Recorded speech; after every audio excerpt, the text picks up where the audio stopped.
ദൈവത്തിൻ്റെ പരിശുദ്ധമായ നാമത്തിന് നന്ദിയോടെ സ്തോത്രം ചെയ്യുകയും സ്തുതിക്കുകയും ചെയ്യുന്നു. കർത്താവിൽ പ്രിയരെ, ദൈവത്തിൻ്റെ തിരുസന്നിധിയിൽ ഒരിക്കൽ കൂടി ദൈവത്തിൻ്റെ വചനം കേൾക്കാൻ, അത് നിങ്ങളോട് പറയാൻ പരിശുദ്ധനായ ദൈവം എനിക്ക് നൽകിത്തരുന്ന അവസരത്തെ ഓർത്ത് ദൈവത്തെ സ്തുതിക്കുന്നു. തിരുവചന കേൾവി ജീവിതത്തിനെന്നും അനുഗ്രഹവും നന്മയും ആനന്ദവുമാണെന്നുള്ള മനോബോധത്തോടെ ദൈവവചന കേൾവിക്ക് വേണ്ടി ഇന്നും സന്തോഷത്തോടെ കാത്തിരിക്കുന്ന പ്രിയപ്പെട്ടവർക്ക് യേശുക്രിസ്തുവിൻ്റെ ധന്യമുള്ള നാമത്തിൽ എൻ്റെ വിനീതമായ സ്നേഹ വന്ദനങ്ങൾ അറിയിക്കുന്നു. കർത്താവും രക്ഷിതാവുമായിരിക്കുന്ന മഹാദൈവത്തിൻ്റെ തിരുസന്നിധിയിലിരിക്കുമ്പോൾ പരിശുദ്ധാത്മാവ് ചൂണ്ടിക്കാണിച്ചു തരുന്ന കൊച്ചു കൊച്ചു ചിന്തകൾ ആയിരക്കണക്കിന് ആളുകൾക്ക് അനുഗ്രഹമാകാൻ വേണ്ടി ഓരോ ദിവസവും എൻ്റെ ഹൃദയം നിറച്ചു തരുന്ന എൻ്റെ രക്ഷകനായ കർത്താവിന് സകല മഹത്വവും പുകഴ്ചയും സ്തോത്രവും സ്തുതിയും എല്ലാം സ്വർഗത്തിലേക്ക് കരയറ്റിക്കൊണ്ട് ദൈവത്തിന് നന്ദി പറഞ്ഞുകൊണ്ട് നിങ്ങളോട് ഇന്ന് പറയാൻ ദൈവം എൻ്റെ ഹൃദയത്തിൽ തന്നിരിക്കുന്ന ആത്മീക ചിന്തയ്ക്ക് ആധാരമായ വേദവാക്യം യെശയ്യാ പ്രവചനത്തിൽ നിന്നാണ്.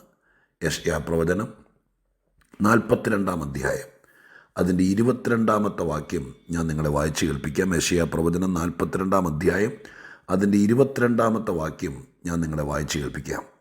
എന്നാൽ ഇത് മോഷ്ടിച്ചും കവർന്നും പോയിരിക്കുന്ന ഒരു ജനമാകുന്നു. അവരൊക്കെയും കുഴികളിൽ കുടുങ്ങിയും കാരാഗ്രഹങ്ങളിൽ അടയ്ക്കപ്പെട്ടുമിരിക്കുന്നു. അവർ കവർച്ചയായിപ്പോയി, ആരും വിടുവിക്കുന്നില്ല. അവർ കൊള്ളയായിപ്പോയി, മടക്കിത്തരിക എന്നാരും പറയുന്നതുമില്ല. അവസാനത്തെ ഭാഗം, അവർ കവർച്ചയായിപ്പോയി, ആരും വിടുവിക്കുന്നില്ല. അവർ കൊള്ളയായിപ്പോയി, മടക്കിത്തരിക എന്നാരും പറയുന്നുമില്ല. ഇസ്രായേൽ മക്കളെക്കുറിച്ചുള്ള പ്രവചനങ്ങളൊക്കെയാണ് യെശയ്യാ പ്രവചനത്തിനകത്ത് കൂടുതലും കാണുന്നത്. എന്നാൽ വേദപുസ്തകത്തിന് ഒരു കാലഘട്ടത്തിലേക്ക് മാത്രം സംസാരിക്കാനുള്ളതല്ല. ഒട്ടുമിക്കവാറും വാക്യങ്ങളെല്ലാം ആഗോള വ്യാപകമായിരിക്കുന്ന പ്രവചനങ്ങളാണ്. എല്ലാ കാലത്തും ആളുകളെ ബാധിക്കുന്ന വിഷയങ്ങളാണ് വേദപുസ്തകത്തിനകത്ത് പരാമർശിക്കപ്പെട്ടിരിക്കുന്നത്. നൂറ്റാണ്ടുകൾ പഴക്കമുള്ള സംഭവങ്ങളുടെ പശ്ചാത്തലത്തിലാണ് പ്രവാചകന്മാരും എഴുത്തുകാരൊക്കെ ഇത് പറയുകയും എഴുതുകയും ചെയ്തതെങ്കിലും ഇന്നും എന്നും എല്ലാ കാലഘട്ടങ്ങളിലും ഇതിൽ ഉള്ളടക്കം ചെയ്യപ്പെട്ടിരിക്കുന്ന വിഷയങ്ങൾ മനുഷ്യൻ അഭിമുഖീകരിക്കുന്നുണ്ട്. മാത്രമല്ല, വേദപുസ്തകത്തിനകത്ത് മനുഷ്യൻ അകപ്പെട്ടു പോകുന്ന വിഷയങ്ങളെ ആലങ്കാരികമായിട്ടും ആത്മീകമായിട്ടൊക്കെ ബോധിപ്പിക്കുകയും ചെയ്തിട്ടുണ്ട്. ഈ വാക്യം അങ്ങനൊരു വാക്യമാണ്. ഈ ഭൂമിയിൽ ജീവിക്കാൻ വേണ്ടി മനുഷ്യനെ ദൈവമായ കർത്താവ് സൃഷ്ടിച്ച് ആക്കി വയ്ക്കുന്നു. ദൈവം ആരെ അടിമയാക്കി വയ്ക്കുന്നില്ല. ദൈവം ആരെ ഒരു കച്ചവട ചരക്ക് പോലെ ചന്തയിൽ വിൽക്കാൻ വേണ്ടി, മറച്ചു വിൽക്കാൻ വേണ്ടിയിട്ടൊന്നും ദൈവത്തിന് പദ്ധതിയില്ല. ദൈവം മനുഷ്യനെ തൻ്റെ സദൃശ്യത്തിലും സ്വരൂപത്തിലും സൃഷ്ടിച്ചിട്ട് ചിന്തിക്കാനുള്ള കഴിവ്, തീരുമാനമെടുക്കാനുള്ള കഴിവ് ഇതൊക്കെ കൊടുത്ത് അവനെ സ്വതന്ത്രമായിട്ടാണ് വിട്ടിരിക്കുന്നത്. പക്ഷേ ഈ വാക്യം പറയുന്നത് അങ്ങനെ സ്വതന്ത്രമായിട്ടൊക്കെയാണ് വിട്ടിരിക്കുന്നതെങ്കിലും ഇത് മോഷ്ടിച്ചും കവർന്നും പോയിരിക്കുന്ന ഒരു ജനമാകുന്നു.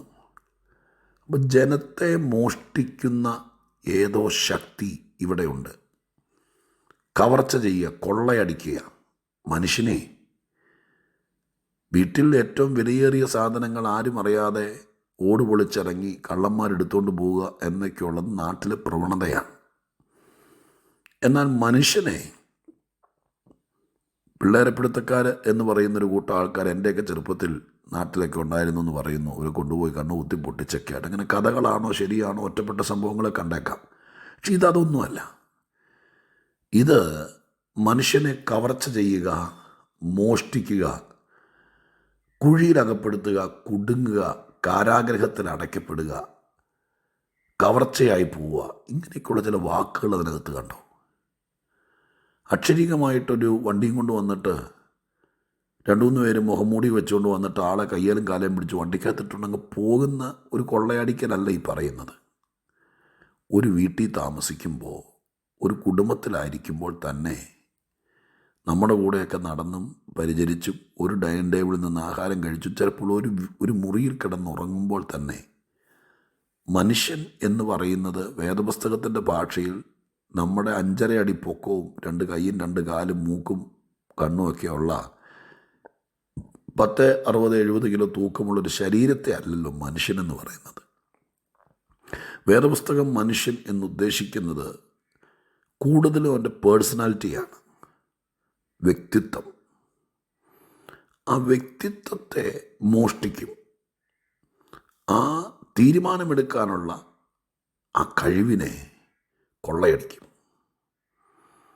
പിന്നെ നമ്മുടെ കൂടെ ഒക്കെ കാണും. പക്ഷേ ഇരട്ടത്താപ്പ് എന്നൊക്കെ പറയുന്ന പോലെ ആളത്തം കൊള്ളയടിക്കപ്പെട്ടാൽ, ആളത്തം മോഷ്ടിക്കപ്പെട്ടാൽ പിന്നെ ഒരു യന്ത്രപ്പാവയെ പോലെയൊക്കെ ആയിരിക്കും നമ്മുടെ കൂടെ. പണിയെടുക്കും, ശമ്പളം കൊണ്ട് തരും, വീട്ടിലേക്ക് എന്തെങ്കിലും മേടിക്കുകയൊക്കെ ചെയ്യുകയാണെങ്കിലും നമുക്ക് മനസ്സിലാകാൻ കഴിയത്തില്ല. ഒരുപാട് പേർ നിങ്ങളീ പറയുന്നത് ഇരുത്തി ചിന്തിക്കുന്നെങ്കിൽ ഈ ലോകത്തിൽ മക്കൾ നമ്മുടെ കൂടെയുണ്ട്, പക്ഷേ അവൾ മോഷ്ടിക്കപ്പെട്ടിരിക്കുക. ജീവിത പങ്കാളി നമ്മുടെ കൂടെയുണ്ട്, പക്ഷേ അദ്ദേഹം കൊള്ളയടിക്കപ്പെട്ടിരിക്കുക. വേറൊരു ലോകത്താണ്, വേറെ ആരുടെയോ കയ്യിലാണ്, വേറെ ആരുടെയോ കൺട്രോളിലാണ്. അതൊക്കെയാണല്ലോ മോഷ്ടിക്കപ്പെട്ടു പോകുമ്പോൾ ഉള്ള പ്രശ്നം. അവരുടെ കസ്റ്റഡിയിലാണ്. മാത്രമല്ല കുടുങ്ങുക, കാരാഗ്രഹത്തിലൊക്കെ അടയ്ക്കപ്പെടുക. ഇവർ കൊള്ളയടിച്ച് കൊണ്ടുപോകുന്ന എന്തിനാ? അവരുടെ കൂടെ ആളാക്കാനല്ല, കൊണ്ടുപോയി കാരാഗ്രഹത്തിൽ അടയ്ക്കുകയാണ്, കുടുക്കുകയാണ്, കുഴിയിൽ എറിഞ്ഞു കളയുകയാണ്. ഇത് ഈ മോഷ്ടിച്ചപ്പെട്ടുകൊണ്ട് പോകുന്ന ആളുകൾക്കറിയില്ല.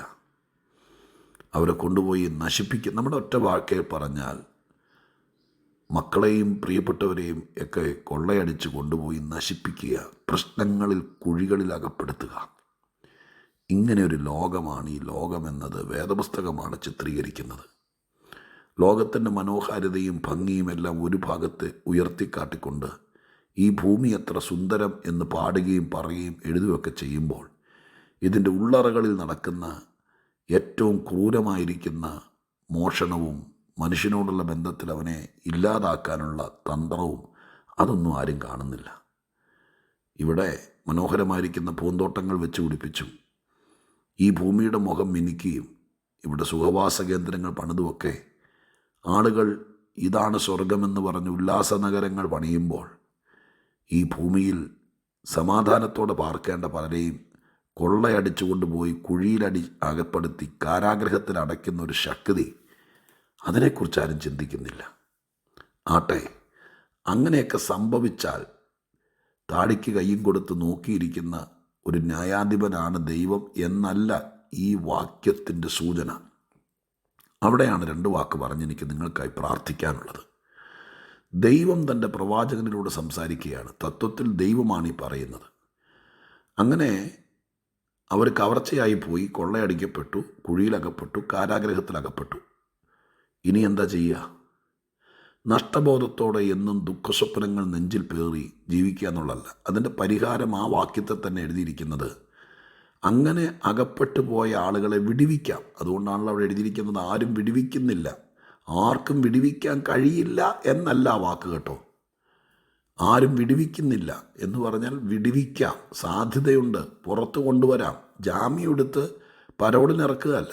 നിൻ്റെ അവകാശത്തെ ആരെങ്കിലും മോഷ്ടിച്ചിട്ടുണ്ടെങ്കിൽ, കൊള്ളയടിച്ചിട്ടുണ്ടെങ്കിൽ അതിനെ കൊണ്ടുപോയി ഏതെങ്കിലും ദുർചിന്തകളുടെയും ദുർസ്വഭാവങ്ങളുടെയും മദ്യത്തിൻ്റെയും മയക്കുമരുന്നിൻ്റെയും കാരാഗ്രഹത്തിലും കുഴിയിലും അകപ്പെടുത്തി കൊണ്ടുപോയി തടവറയിലാക്കിയിട്ടുണ്ടെങ്കിൽ ഈ വാക്യം പറയുന്നു വിടുവിക്കാൻ പറ്റും.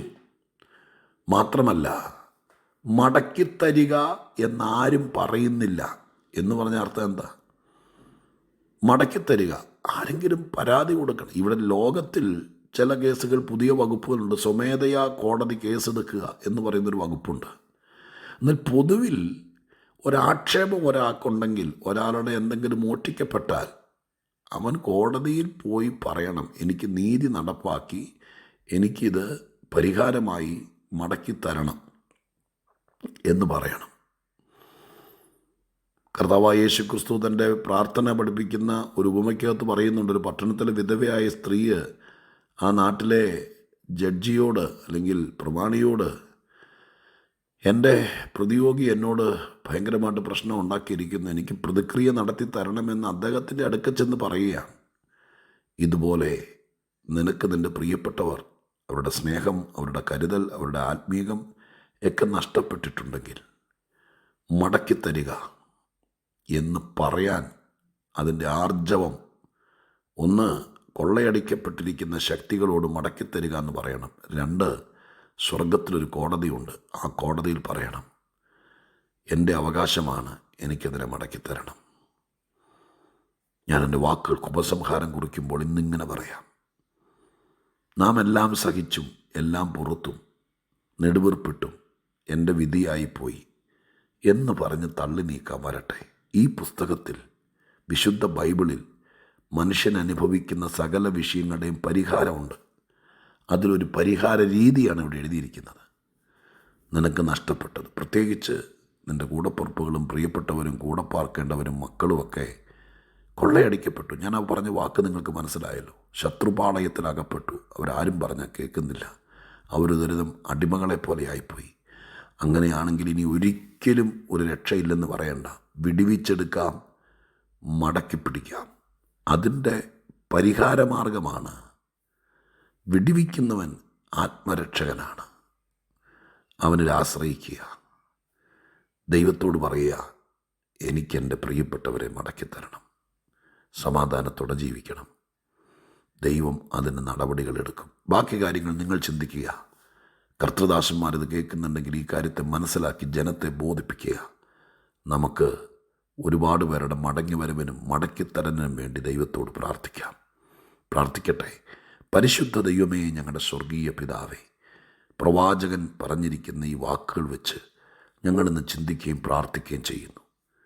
ഈ ലോകം മോഷ്ടിക്കുന്ന ലോകമാണ്. യേശു പറഞ്ഞു, അറുപ്പാനും മുടിപ്പാനും മോഷ്ടിപ്പാനും വന്നിരിക്കുന്ന ഒരുവൻ ഈ ലോകത്തിലുണ്ടെന്ന്. ഒരുപാട് മനുഷ്യരെ കുടുംബത്തിൽ നിന്നും കൂട്ടായ്മയിൽ നിന്നൊക്കെ മോഷ്ടിച്ചിട്ടുണ്ട്. അവരെ തിരിച്ചു പിടിക്കാൻ കർത്താവ് ഒരു വഴിയൊരുക്കണം. ഇത് ഗ്രഹിച്ച ജനം അങ്ങയുടെ സന്നിധിയിൽ അഭയം പ്രാപിച്ചാൽ അവർക്ക് നഷ്ടപ്പെട്ടവരെ മടക്കി കൊടുക്കണമേ. ദൈവം അത് ചെയ്യും. പ്രാർത്ഥന കേട്ടതിന് നന്ദി. യേശുവിൻ നാമത്തിൽ തന്നെ. ആമേൻ.